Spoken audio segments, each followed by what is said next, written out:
राज्य में नौकरी की तलाश कर रहे युवाओं के लिए खुशखबरी है। 26 सितंबर 2021 में नेशनल इंस्टीट्यूट ऑफ टेक्नोलॉजी यानी NIT अगरतला द्वारा नौकरी में भर्ती होने के लिए सूचना दिया गया है।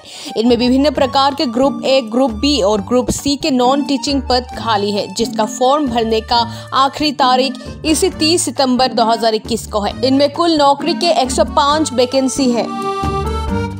ग्रुप ए पोस्ट में है deputy librarian, assistant registrar, assistant librarian, executive engineer, senior medical officer, student activity sports officer, scientific technical officer. और ग्रुप बी और सी में है personal assistant, technical assistant, assistant engineer, civil engineering, electrical engineering, assistant engineer, junior engineer, library and information assistant, SAS assistant, pharmacist, office attendant, lab attendant, junior assistant, senior assistant, technician, senior technician.